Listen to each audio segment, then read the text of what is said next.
things you should do and the things you shouldn't do when you're purchasing a home, either your first house, a second home, or whenever you're investing in real estate where there's financing that is involved. Most common thing that I see in real estate in my years of experience is I see people going to see houses, physically scheduling showings with realtors to see properties while they haven't gotten pre-approved by the bank. Now, let me give you this scenario. What if you go see a house that's $500,000? You fall in love with the property. Now, you go to the bank and you try to get pre-approved, or with your mortgage lender, whoever, and the bank tells you you only qualify for $400,000. But now you have already fallen in love with the property and you don't qualify, and properties in the $500,000 range and $400,000 range will not look the same. So don't crush your soul by seeing properties that you might, or you might, but the first thing to do definitely is to talk to the bank or a lender and get you pre-approved before you start going out there and looking at houses. Another common mistake I see, once you're in a transaction, once you're in escrow, that's what we call it right here in Southern California, once you're purchasing a property, do not run your credit by a furniture store, to get a new credit card, to go buy a car, buy a boat. Do not do that while you're purchasing a property.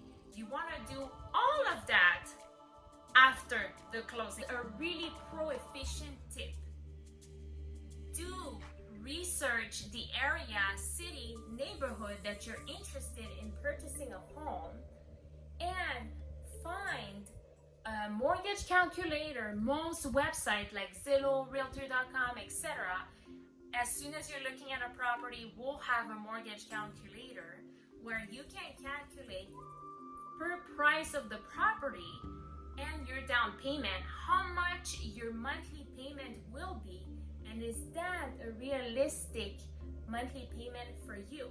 So you absolutely want to plan ahead when you're thinking of buying a home or you're in the process of purchasing a house.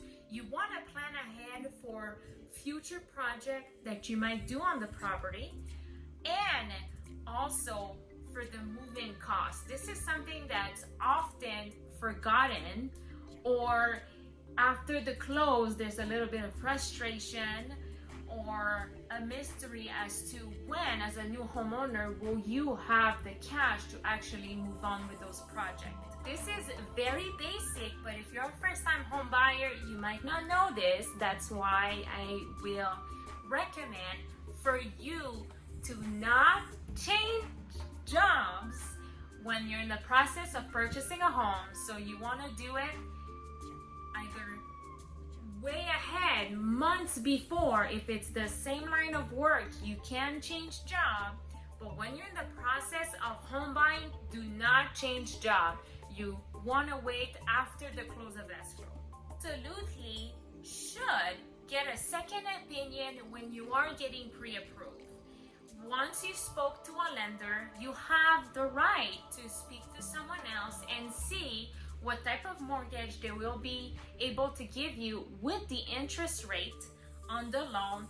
And obviously, any lender that is beating an interest rate by a lot, you definitely want to ask, what are some of the fees that will be charged on the loan? When is a good time to get a second opinion? I will advise, if you're getting pre-approved by the bank, you want to check with a mortgage broker to see who will be able to give you the best loan and the best service, of course. Something that is not really spoken about is within that timeline that you're speaking with different lenders and everyone's going to need to run your credit, you definitely want to keep it in a 2-week period, because if you run your credit multiple times by mortgage brokers in that period of time, it will only appear on your credit report only once. Okay, I love this one. when you're in the process of home buying, do not, and I say do not for the life of you, make large cash deposit. Actually, you do not want to make any cash deposit while you're in escrow, because the lender will be looking at all of your bank statements depending how many they need. Sometimes they only need 2 months, sometimes they need 6 months, and they will look at all of your transactions. When you're purchasing a home, you have the right, and you absolutely should, do a home inspection, do a termite inspection, do an appraisal. Now, for the home inspection and for the termite inspection, I strongly advise, you are buying the biggest asset of your life. You should be present at those inspections to see exactly what is wrong with the house and if anything comes up on those reports. The reason is, and I will tell you a little story, I had a customer, I showed him the house once, loved it, great. We did a home inspection, the buyer wasn't present. Now, even though you are getting a copy of the home inspection report, some, or you might not understand everything, there's a lot of terms there, and when you're doing the home inspection, the home inspector will be able to answer all of your questions. Also, when you're doing a home inspection report will be given to you, and this is your chance to ask the sellers for repairs. So this buyer that I was talking about saw the house himself, was not present at the home inspection or the termite inspection, and when we close on the house, some problem arise that were on the home inspection report, even on the seller's disclosure, and now that buyer wasn't happy because he unfortunately missed on reading all those disclosures and that home inspection report. So you definitely want to be present. You absolutely should ask any question about everything that comes up on the property. Last tip, you absolutely, especially in this market, we are right now in 2021, we are in August 2021. If you are not aware, the market is still hot for houses for sale. We have a low inventory of houses for sale, and the interest rate is very low, so it's creating a big demand for houses for sale. So there's a lot of buyers, not a lot of houses for sale. And what that creates is, when you're submitting an offer, you might want to put aggressive terms like a fast closing, like closing in 21 to 30 days. And that will require of you to respond to any and every request from everyone that's involved in the transaction.